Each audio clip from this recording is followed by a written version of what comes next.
The silence of Deir el-Bahari is not empty. It is a curated quiet, the kind left behind by a ruler who demanded eternity listen. I stood before the sun-bleached colonnades of Hatshepsut's mortuary temple, where the story of her greatest triumph, the expedition to the fabled land of Punt, was carved in stone. But I was not here for the public history. I was here for the shadow in the ledger, the private reserve of a god-king who was a woman. My journey began not in the desert, but in a climate-controlled lab in Zurich, where a team using a billion-point laser scanner to create a perfect digital archive of the Punt reliefs detected an anomaly. Beneath the celebrated surface, in the very depiction of the gold of Punt, the stone told a different story. The high-resolution subsurface scan revealed microscopic chisel marks under the final glaze. The ancient artisan had made a subtle but deliberate alteration. The pile of gold nuggets, meant to be a generic symbol of wealth, had been reshaped. Its new contour precisely mirrored the outline of the temple's northern lower terrace. Furthermore, a single fine line had been etched into the carved gold dust beneath the pile, pointing northeast, like a cartographer's mark. This was no artistic flourish. It was a map, hidden in the most public of places for 3,500 years. Corroboration came from the most humble of sources. During a sifting of excavation debris, rubble discarded by archaeologists a century ago, a volunteer found a limestone flake, an ostracon used by a temple scribe for practice. Amid lists of offerings and hieratic doodles was a cryptic note. The gold of Punt is placed where the Henu-barque of Amun rests at the third hour, in the chamber of the silent car, seen by the Wabet priest only. The phrase silent car resonated. The car was the spiritual double, the life force. A silent one suggested a hidden, potent energy source. The hunt for the god's wife's $95 million sacred endowment had begun, rooted in art, archaeology, and sacred geometry. Clue 1. The bark of the third hour and the hollow floor. The Henu-barque was the sacred ceremonial boat of Amun, carried in festivals to symbolize his journey. The third hour was a specific, calculable moment in the solar ritual that governed temple life. Deir el-Bahari is a masterpiece of celestial alignment, designed so the winter solstice dawn floods the innermost sanctuary of Amun with light. My team and an archaeoastronomer calculated that the third hour, after this dawn, would see the sun's beam crawling down the length of the northern colonnade on the middle terrace, the exact area whose shape was mirrored in the altered relief. For a week at solstice, we monitored that colonnade with thermal cameras. On the predicted morning, as the light hit a specific section of floor, one massive sandstone slab glowed differently on the infrared display.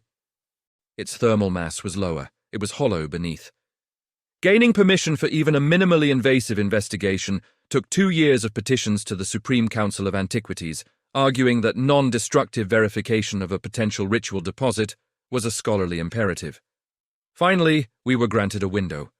Using a diamond-tipped coring drill no wider than a pencil, we bored through a mortar joint. A fiber-optic camera snaked down. The void was small, a ritual foundation deposit niche, and within it lay a single object. A solid gold model of the Henu-barque, exquisite in its detail, from the curved stern to the tiny oars. It was not treasure, it was a sacerdotal key. Its hull was hollow. Inside, protected by a linen wrap, was a tightly rolled papyrus scroll. The text was a standard protection of divine possessions spell, but interwoven within the magical utterances was a clear, practical instruction. Follow the shadow of the southern obelisk when the sun kisses the dwarf palms. The door is where water fears to go, in the aridity of the mountain's heart. Clue 2. The shadow of the obelisk and the kiss of the sun. Hatshepsut is famous for the towering obelisks she erected at Karnak, miles away. But her mortuary temple had its own pairs of smaller, elegant obelisks flanking the ramps. The southern one had been toppled millennia ago, but its granite foundation remained. The sun kisses the dwarf palms was exquisitely specific. The palms depicted in the Punt reliefs are not the common date palm, but the Hyphaene thebaca, or gingerbread palm, a species native to the African coasts of the Red Sea and Gulf of Aden, the very region of Punt. The alignment, we calculated, would occur once a year in late October. a time that corresponds with the end of the seafaring season and the likely return of the Punt expedition. We were there on that day. As the afternoon waned, the setting sun found a narrow natural cleft in the Theban cliffs to the west.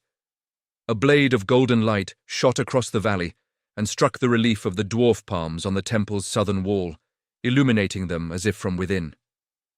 At that exact moment, the long, sharp shadow of the remaining southern obelisk base stretched like a giant's sundial hand across the northern terrace. Its tip, a distinct triangle of shade, touched the precise edge of a specific column base. Where water fears to go was a poetic riddle for a place of perpetual desert dryness. Behind that column, the living rock of the mountain pressed close against the temple's decorative facade. Our ultrasonic scanner, which sends sound waves to detect voids, revealed the truth. A narrow ascending corridor had been carved directly into the bedrock behind the masonry, a builder's or priest's passage, sealed when the temple was completed and forgotten. Clue 3. The corridor of the silent Kai and the golden key. Accessing this passage required entering from above, via a treacherous cliffside path used by modern restorers. The opening was a mere crack, camouflaged by rockfall. Inside, the corridor was a time capsule of dust, the air perfectly still and dry. 30 meters in, it terminated at a blank, seamless wall. But the floor here transformed. It was a deliberate geometric mosaic of black diorite and red Aswan granite, a costly and stunning contrast unseen by any worshipper. The silent Ka. The symbol for the Ka in Egyptian hieroglyphs is a pair of upraised arms. The pattern on the floor, when analyzed from a direct overhead perspective, a god's eye view, formed this exact symbol. At the position of the wrists were two perfectly circular depressions. We had brought the golden bark. Its two oarlocks were not decorative, they were functional, gold-sheathed wooden posts. With a reverence that felt ritualistic, we placed the model boat onto the Ka symbol, aligning the oarlocks with the depressions. They fit seamlessly. We applied downward pressure. For a second, nothing. Then, with a deep, resonant thud that vibrated through the stone floor and up our legs, a massive section of the wall, 6 feet high and 4 feet wide, pivoted silently inward on a central stone pivot. The air that sighed out was not dank, but achingly dry, carrying a faint, ghostly scent of myrrh and dust. Clue 4. The sanctum of the divine administrator. The chamber within was not large, but it was a revelation. This was no tomb filled with funerary goods.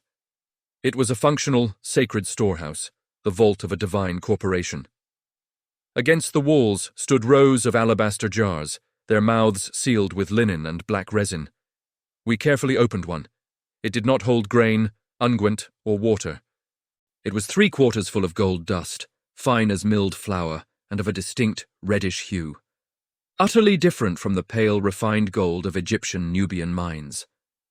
Spectral analysis later confirmed a high copper content, characteristic of alluvial gold from the volcanic soils of the Ethiopian highlands. In the center of the room sat large, shallow baskets woven from palm fronds, lined with gazelle leather. These held the raw gold nuggets, some as large as a child's fist, irregular, coarse, and stunning in their raw organic beauty. They were the untamed wealth of distant rivers, but the most telling finds were the tools of sanctification. A set of balance scales made of ebony and gold, with weights carved from hematite. A series of soapstone molds for casting rings and sacred symbols. Clay crucibles stained with gold residue, and reed blowpipes for directing the furnace heat. This was a consecrated workshop. Here, the raw, exotic gold of Punt would be weighed, purified, and ritually transformed into divine objects for the cult of Amun, all under the direct authority of Hatshepsut in her role as God's wife, the high priestess. This was the economic engine of her theological claim. On a low limestone altar sat a final papyrus. It was the original ledger of the Punt expedition, signed by the royal steward Nehesi. A separate column, drawn in a cartouche reserved for the pharaoh, held Hatshepsut's personal allocation. For the god's wife of Amun to be the eternal seed of the god's favor, separate from the house of gold. Let it fund his cult, provision his priests, and glorify his name as long as the sun crosses the sky. She had carved out a sovereign wealth fund from the expedition's bounty, creating an independent, perpetual financial endowment to secure her priesthood's loyalty and her cult's survival long after her death. The eternal seed and the 95 million valuation. The discovery sent shockwaves through the world of Egyptology. It was the first ever material evidence from a specific, recorded ancient expedition, providing undeniable proof of Punt's reality and its staggering economic yield. Isotope analysis of the gold dust provided a geological fingerprint pointing directly to the Eritrean-Ethiopian region, finally giving a scientific address to the legendary land. The valuation was a complex fusion of material and historical worth. The raw gold, approximately 150 kilograms of dust and nuggets, had a substantial bullion value. But its worth as archaeologically provenanced Punt gold, a unique, sealed deposit from a legendary voyage, was exponentially higher. The alabaster jars, the ritual tools, and the manifest papyrus were priceless. For insurance and cultural heritage purposes, a conservative aggregate valuation was set at $95 million. The Egyptian state took immediate possession. This hoard will never be sold or melted. It is destined to become the centerpiece of a new wing at the Grand Egyptian Museum, displayed not as mere treasure, but as the divine treasury economics of a female pharaoh. It tells the story of Hatshepsut, not just as a builder, but as a brilliant financial and theological strategist. The true discovery. The true treasure was the revelation of Hatshepsut's profound, layered genius. She operated on multiple planes, as a pharaoh commemorating a great voyage in stone, as a high priestess securing her god's favor, and as a CEO converting exotic capital into permanent institutional power.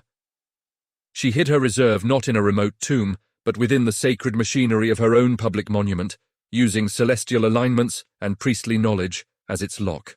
This ensured that only those who understood the temple's deepest rituals, its time, its light, its symbols, could ever access it. The gold of Punt was never meant for a pharaoh's vanity.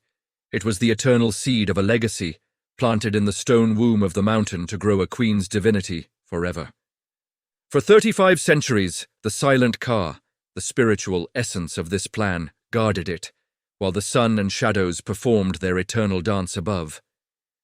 It waited for a technology that could see a secret in a sunbeam's path, and for minds that could recognize that the greatest rulers build not just with stone, but with systems designed to outlast the ages. The sun still kisses the dwarf palms on its appointed day.